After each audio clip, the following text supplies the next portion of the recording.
Obviously, you find that NRM should have taken this seat very comfortably and therefore attribute this one to the indiscipline within the party. And that calls for serious reflection within the party to adequately resolve the internal discontent. This is even as a result of the last primary elections last year. The wounds haven't healed yet. The reconciliation mechanism was not effective, and obviously there's no doubt that this result came out as it came out. But to me, I think as NRM, largely, the people of NRM, largely, there are still many. It is the leadership of the party that must try by as much as possible to put everybody to order and give proper direction. Ms. Honorable Lukyamuzi, what's your reading of that loss to the NRM? That's where they fought the 5-year bush war that brought the government to power. Well, I was listening intently the words of wisdom from my friend Mr. Bamwine.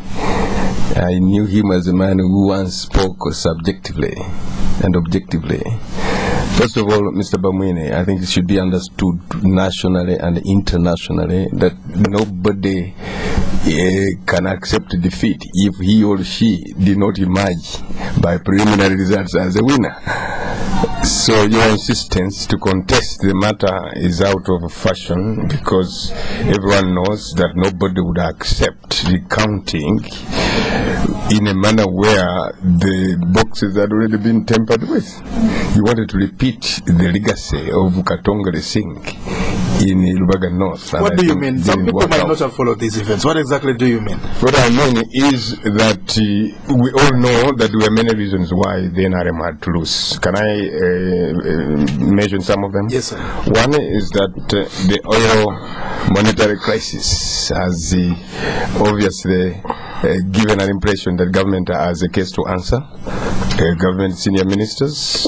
What about the ongoing corruption syndrome, which is eating up government? As I speak now, I was at the general headquarters of the police force, seeking to get my letter, because I have already given notice that on the 20th of November, that is next Monday, I will lead a peaceful demonstration. 20th of November? November, next Monday. 20th or 30th? 28th. 28th. Yeah, right, go on. 28th, which is next Monday. Right. I'm leading a peaceful demonstration to oppose the ongoing road shedding, which is unexplainable in law, and also the unaffordable, tariffs. We are as if we are in a foreign land, as if God never gave us that natural resource, and something must be done. The point I wanted to make, sir, is that knowing the many shortcomings which are facing the NRM government, it was quite difficult for anyone to assume that a by-election would favor them. But just information. Of course, within the law, it is provided for that once elections have been held, and the margin between the winner and the losing person is less than 50 votes, Electoral Commission is mandated to listen to even order for a recount. That's right. Provided within the law. That's true. Then, if it is the other grievances are more than that, you can still petition. If you are not content. What about in a situation where the boxes have been tampered with? Of course, that's not correct. I mean, if they are tampered with, I was told. What I'm saying, I'm not telling you the person who told me, but some by one well-placed police officer. Of course, if boxes have been tampered with. By boxes are tampered with. By the other side of the coin. If boxes are tampered with, of course you cannot order for a recount. I mean, exactly what has been arrested. I can give information. Yes, Mr. Mayanja. The reason the returning officer gave really to put aside the recount was that 21 boxes had been tampered with. Then the second thing was the second thing we thought that the recount was bad in law. For one good reason, that they say that you can only order recount as a returning officer before you transmit, you start the process of transmitting results to the Electoral Commission, to the headquarters. Right. And on the night of it was morning of Tuesday, 1 o'clock in the morning. He announced the results, and he gave us a copy of the transmission of results form. He could not cancel that. He could not. The moment you sign that, in law they say that you are funked as official. You can't really go ahead and reverse what you have done. It was for the courts of law, and we contested that. But the problem is that when we wrote and drew the attention of the Electoral Commission to this anomaly, they just ignored it and went ahead with it. You know what has happened right now, Mr. Mayanja? Yes. As we speak now, that Kantakara's office of the Electoral Commission is behind bars. I Yes, he's behind the bars. They have arrested him or her. What is it? Because of the excesses overwhelmed with the process of I think it was not he and the assistant Fravia were not arrested because they were cantankerous. Yes. They were arrested because they refused to do something that was illegitimate. Let's move on. But they couldn't order a recount in circumstances where boxes had been tampered with. I think we did. And you know what? Many commissioners were at the scene during that time.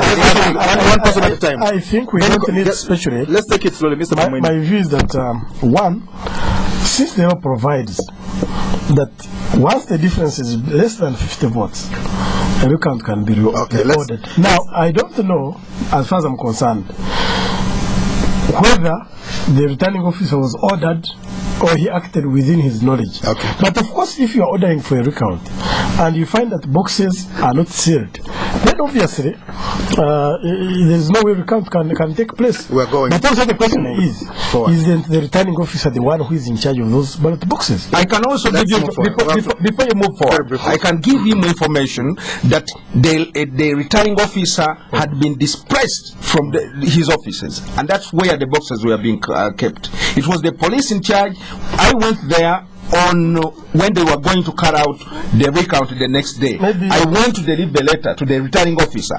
I found him, he had really staged his office just below the tree, a mango tree, and that's where we gave the letter. So you can't really say it was. Want to move forward. Inside of Parliament, this week in Parliament, the debate centered yet again around the ongoing oil sector probe. Ministers implicated before the two committees and before two separate committees, and watered down allegations against them, plus the cause that they should step aside. They also revealed that there are political forces, they claimed that there are political forces trying to destroy them, and that these forces could be behind the allegations. Honorable Lukyamuzi, what do you read in this? Well, I'm at the center stage, but I reserve areas which need to be shielded, so that I am not prejudicial to the ongoing issues. But the issues that pertain to constitutionalism, those I don't see any reason why I cannot talk about them. One thing I would like to make clear, I am a member of the Rules Committee and a member of the Natural Resources Committee.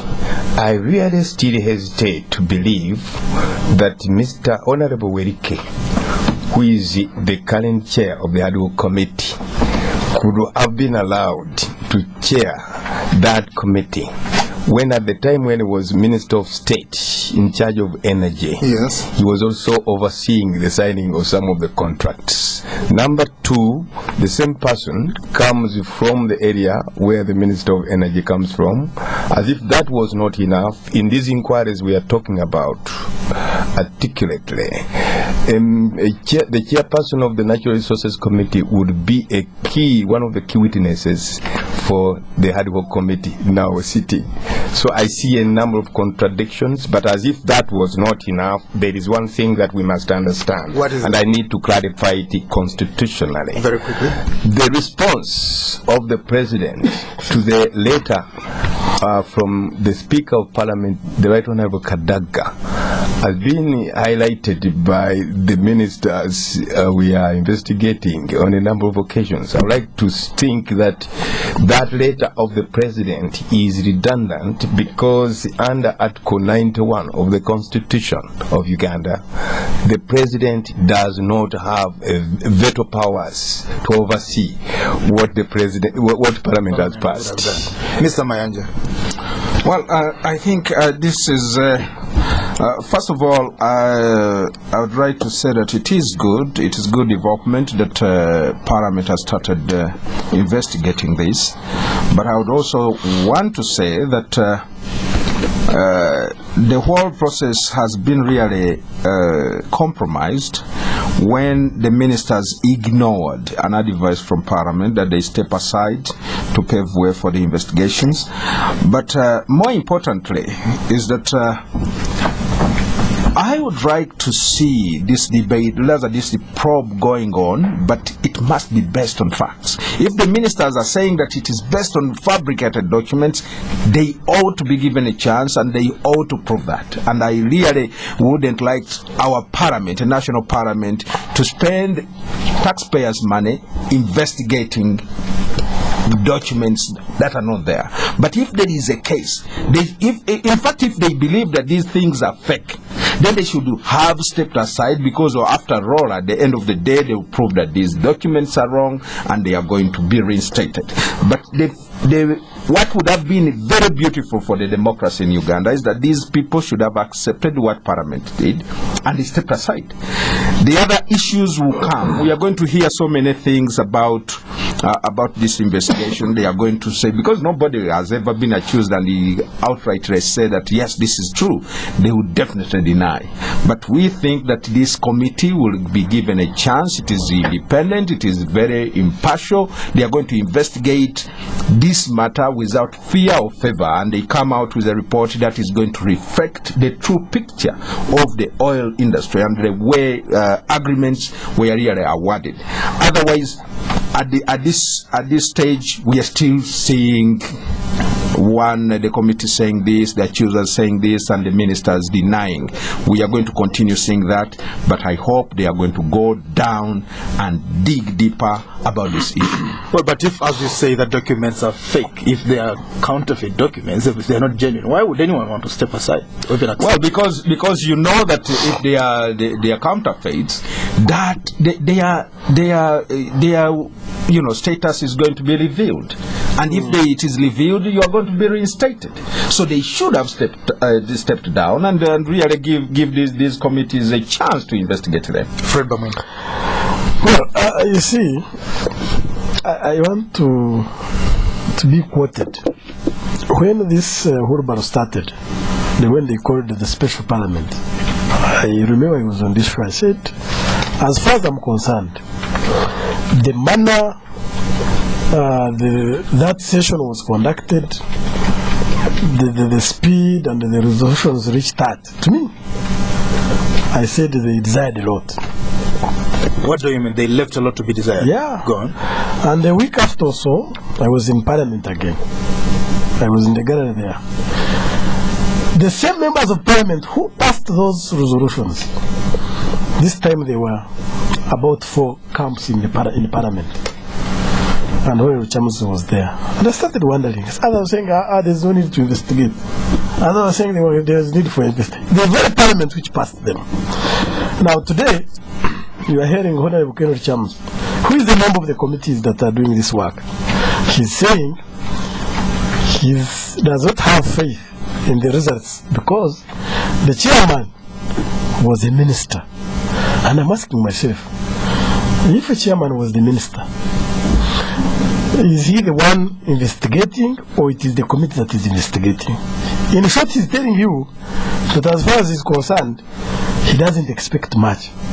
And I want to improve his statement and I want to say, I'm not a prophet of doom, but this committee, to me, I think at the end of the day, it will not have concrete results that will help this country move forward. Then too, briefly,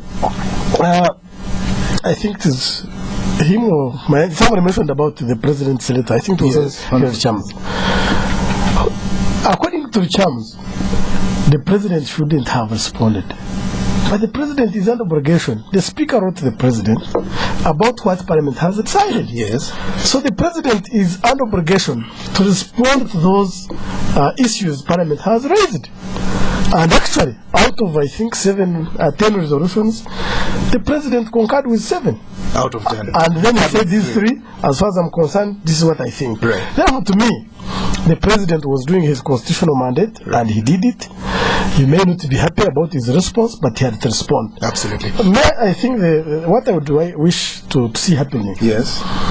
Uganda is not going anywhere. We individuals, we are likely to go and we leave Uganda. I would wish to call members of parliament of Uganda. Whenever they are conducting their business, let us have value for money. Because I saw a member of parliament on the floor saying, when shall we travel and get allowances? I was there, personally. So therefore now has come out, it travels and people get allowances. I better assist my friend, Honorable Mr. Bamwine, before he anticipates going to Parliament, so that he gets acquainted with parliamentary practice. First and foremost, in our rules of procedure, vis-à-vis the specific provisions on the rules of procedure of Parliament, Article 94, there is no allowance where the Speaker briefs the President on the results of a resolution of Parliament. The clerk to Parliament, the former clerk, Mr. Tandakwile, briefed officially the lead of government business, and I've seen the letter posted to him. Otherwise, for Right Honorable Kadaga to send a letter to a copy of the resolutions to this president, she was just informing him about the magnitude. So is she what was asked? Go on. I am giving you free. Then secondly, in regard to Mr. Honorable Werike, I was very articulate. I said that I am surprised that Honorable Werike continues to chair that such a committee, because at the time he was Minister of State for Energy, was also by coincidence the time these contracts we are questioning were being signed. You have an so it looks very clear for the same person who oversaw the signing of the contracts to be the chair of this very important committee. Lastly, sir, I give you time to speak. I hope you will do the same. I didn't know that this is the culture of the movement. Now, lastly, Mr. Mayanja talked about the fake documents. Yes. You are going to the well to collect water. Yes. Why do you say the water is bad before I reach the well? Why am I saying so? I'm saying so that as we speak now, even before you allude to the quality of the documentation, yes. There is already international concern that Uganda would have initiated the consideration stage in the contracts under contract law without involving Parliament, the representatives of the people. As we speak now, you have already committed Ugandans through forbearance. You have already committed Ugandans through the documents attached to the contracts without consulting the Parliament that represents those people's interests. That is why, as we speak now, we are in trouble, because the contracts have gone crazy, have gone bad. Okay. And the only solution we can apply in terms of remedy, if I may, to propose in terms of the solution, would be to borrow the doctrine of promissory estoppel. Well, so that okay, we'll talk about that. But already you have This is Spectrum on Radio 1. Tonight we are reviewing the week. We're going for a break. When we'll be back, when we come back, you will be able to contribute to this discussion. All you do is type the word Spectrum, leave a space, type your message, question or comment, send it to 7197. I repeat, Spectrum on your phone browser, leave a space, message, question or comment, send it to 7197. It will be read on air. Do stay tuned. We'll be back. Is your internet provider turning your world upside down? Broadband Company offers fast and reliable internet solutions. And for the first 100 subscribers this month, we offer zero connection fees. Save up to 400,000. For more information on these offers, call toll-free 0800 222 111. Broadband Company, more than you expect. Let the sunlight in. Good morning, sunshine of my life. You look happy today. I am. I came here and I saw there was a whole pile of washing to do. But I thought you didn't like doing the washing. No, I love it. Anything else you need washed? Sunlight 2-in-1 with added fabric softener. Smells so good, you want to use it again and again. Let the sunlight in. Sunlight 2-in-1. Sunlight clean, sunlight fresh. happiness is all around. Let the sunlight in. John Mike and I, we go back a bit. We knew John at the beginning, working for someone else. But he was different. He had vision, saw opportunities. He started working towards his goal, opened his own garage, and worked, learning the hard way. His reputation spread. Trust, consistency, quality. Soon people were coming to him from all parts. He made himself and his whole street prosper, and also helped friends, seeing potential in people and helping them on. But John never shouts about all his success. He is just who he is. Special. So here's to men like John, who make a difference, who enjoy Nile Special, the rich, satisfying taste from the source. Nile Special. You've earned it. Not for sale to persons under 18. Spectrum on Radio 1 FM 90 is brought to you by Stanbic Bank.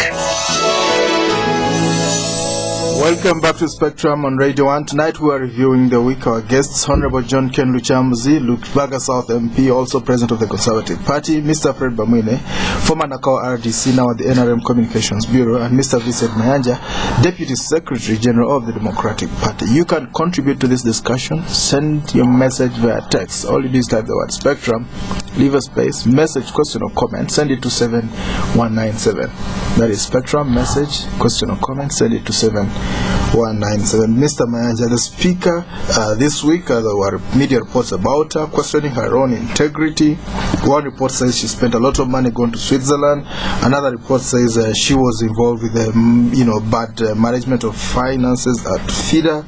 Donor money was involved. But today women organizations indicated that this is a plot to damage her reputation and divert her from the oil and gas inquiries in Parliament. What do you read in all this? Well, first of all, as leaders, we need to be responsible. If it is true that there are taxpayers' money that was spent by the Honorable Speaker of Parliament before she was Speaker, or when she was Deputy Speaker or Speaker, of course, she has to take responsibility. I'm not very certain that this is true, but I'm only wondering, even these other allegations about donor money, I'm wondering why it is coming at this time. Yes. I don't want to see a situation like the one we saw in 2005, 2006, when Dr. Kizza Besigye came back to the country, and then the government decided to resurrect cases they said were committed many years ago because he was a political foe. I think that is going to drag, and I would definitely tend to agree with the women organizations that this publicity is really